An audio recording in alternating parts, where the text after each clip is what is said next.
विश्वास करो भगवान पर। विश्वास से सब कुछ हो सकता है। अगर हम सब मिलकर के प्रार्थना करें श्री भगवान की, तो विश्वास करो अवतार भगवान का हो जाए, हमारे हृदयों में अवतार हो जाए। इसी से हमें कृपा का अनुभव होता है। हर समय घमंड रहे इस बात का कि मैं प्रियाजू का, मैं श्यामा श्याम का हूं। 4 प्रकार के कर्म होते हैं। पहला, जिनमें यहाँ भी सुख और परलोक में भी सुख। जैसे आप किसी भूखे को भोजन पवा दिया, गौ सेवा, संत सेवा, भगवंत सेवा, औषधालय आदि, जिनमें फीस नहीं ली जाती और फ्री सेवा की जाती है, औषधि आदि की। दूसरा है जिसमें यहाँ भी दुख और परलोक में भी दुख, जैसे वैश्यागमन, शराब पीना, जुआ खेलना, मांस खाना, ये लोग परलोक दोनों को नष्ट कर देते हैं। तीसरा है जिनमें यहाँ सुख और परलोक में दुख, ये रजोगुणी जितने कर्म हैं। चौथा, जिनमें यहाँ दुख और परलोक में सुख, जैसे अध्यात्म के मार्ग कठिन जो है उन पर चलना। उपवास जरूर करना चाहिए, एक आध दिन का भोजन छोड़ना चाहिए, तो आनंद रहता है। उपवास में भजन की वृत्ति बहुत बढ़ती है, ये खुद का अनुभव की बात कह रहा हूं। पूज्यपाद श्री उड़िया बाबा जी महाराज, महापुरुषों के वचन लौकिक और पारलौकिक दोनों को सुधार देते हैं। यदि हम ध्यान पूर्वक सुने और महापुरुषों के वचनामृत को मनन करें और आचरणों में उतारें तो बहुत जल्दी लाभ हो। संसारिक पुरुष का राग द्वेष पत्थर की लकीर जैसा होता है। अगर तुमसे द्वेष कर लिया तो 20 साल के बाद भी मिलोगे तो वैसे द्वेष हरा भरा मिलेगा। ये संसारिक पुरुष का लक्षण होता है। साधक का बालू की लकीर की तरह होता है, ऐसे कि जरा हवा चली खत्म। लेकिन सिद्ध फकीर का पानी की लकीर जैसा, तत्काल, वहां राग द्वेष नहीं रहता। सांसारिक पुरुष का पत्थर की लकीर जैसा, एक बार अगर राग द्वेष हो गया है तो 20 वर्ष तक बनाए रखेगा। साधक तत्काल मिटाने की कोशिश करता, बालू की लकीर जैसा, लेकिन पहुंचे हुए महापुरुषों में पानी की लकीर जैसा। पानी में लकीर खींचो, खींचते खींचते खत्म। जब प्रेम की आंधी चलती है तो साधक में जो बालू वाली राग द्वेष की वृत्ति होती है वो मिट जाती है। अगर इस संसार में किसी एक से भी राग है या द्वेष है तो तुम्हें पुनर्जन्म होगा, आना पड़ेगा। पुनर्जन्म ना हो, भगवत प्राप्त हो जाए, इसके लिए अदात शत्रु ते सदा, हरिवंश नाम लीन जे अदात शत्रु ते सदा, प्रपंच दम्भ आदिदय तहां कछु न पेखिए। अजात शत्रु जिसका दुश्मन पैदा ही नहीं हुआ, पूरे संसार में कोई दुश्मन नहीं है। एक भी जगह द्वेष रहेगा या राग रहेगा तो आपका जन्म होना निश्चित है।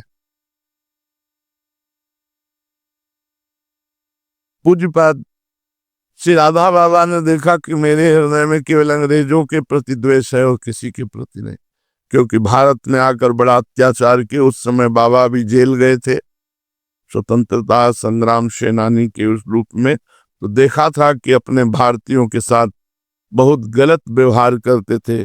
बूटों में कील गड़ाए हुए थे, छाती पे खड़े हो जाते, हड्डियां तोड़ देते, क्या क्या कष्ट देते। तो अंग्रेजों के प्रति बहुत बाबा का आंतरिक द्वेष था।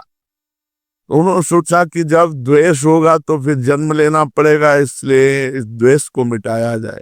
तो जहां अंग्रेज जन आते जाते थे वहां बाबा बैठने लगे। भगवत प्रेरणा से उनके ऊपर अंग्रेज थूक दे, बस जय गोरे ठाकुर कहते थे, जय गोरे ठाकुर, जय गोरे ठाकुर। किंचन मात्र भी द्वेष नहीं रहने दिया। हमको भी मिटाना है। पूरी सृष्टि में किसी एक से ना राग हो ना द्वेष हो। अगर राग द्वेष या वासना रखोगे तो पुनर्जन्म से छुटकारा नहीं मिलेगा। इसलिए सब वासनाओं को धो बहा दो। एक रामघाट में बड़े अच्छे महात्मा रहते थे, गंगा के किनारे। उन्होंने एक कुटी बना ली थी। उनको किसी भगत ने 3 सोने के मोहरे दी। उन्होंने सोचकर कि थोड़ा और हो जाए, एक बड़ा भंडारा संतों का करवा देंगे। गीता जी के पुस्तक के बस्ते में रख लिया। कुछ दिनों बाद वो तीर्थ यात्रा के लिए उनका शरीर पूरा हो गया। उनके शिष्यों ने जब गुरु की ग्रंथावली जो रखी हुई थी उसे निकाली, तो उस बस्ता को खोला तो सांप उसमें। उनको बहुत आश्चर्य हुआ कि उन्हीं मोहरों में कुंडली मारे हुए सांप बैठा है बस्ते के अंदर, नवीन सांप। जिस वस्त्र में बना हुआ था उसमें कोई छिद्र नहीं था, कहीं से प्रवेश होने की गुंजाइश नहीं थी, कई बार लपटा हुआ था।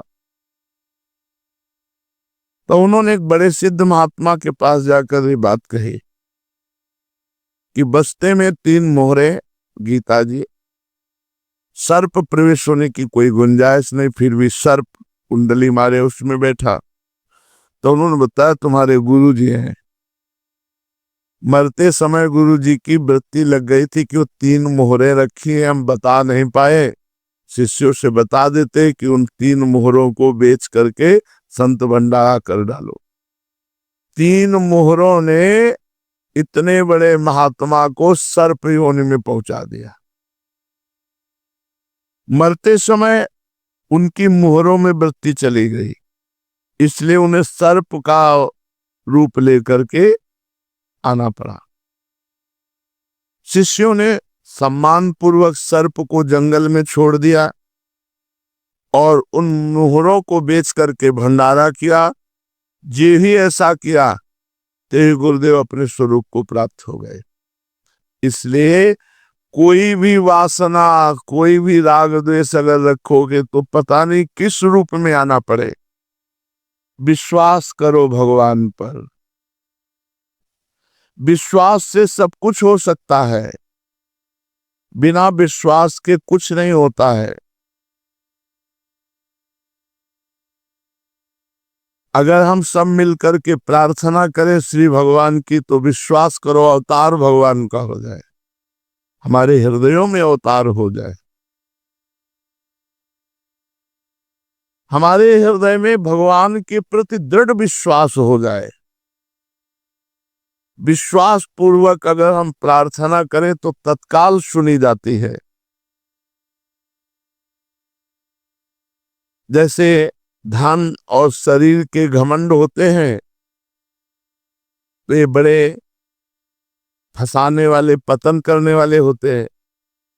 लेकिन यदि हम अपने इष्ट का घमंड रख लें, हमारे माई श्यामाजू को राज राहु को काहू मन दिए, मेरे प्राणनाथ श्री श्यामा शपथ करो तरण छिए, ये घमंड बहुत जरूरी है, ये बना रहना चाहिए। इसी से हमारा दृढ़ विश्वास होता है, इसी से हमें कृपा का अनुभव होता है।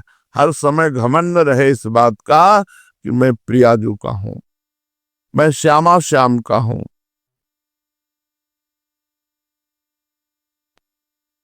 चार प्रकार के कर्म होते हैं। पहला, जिनमें यहां भी सुख और परलोक में भी सुख। जैसे आप किसी भूखे को भोजन पवा दिया, कुआं, धर्मशाला, बाग बगीचा आदि, औषधालय आदि, जिनमें फीस नहीं ली जाती और फ्री सेवा की जाती है, औषधि आदि की।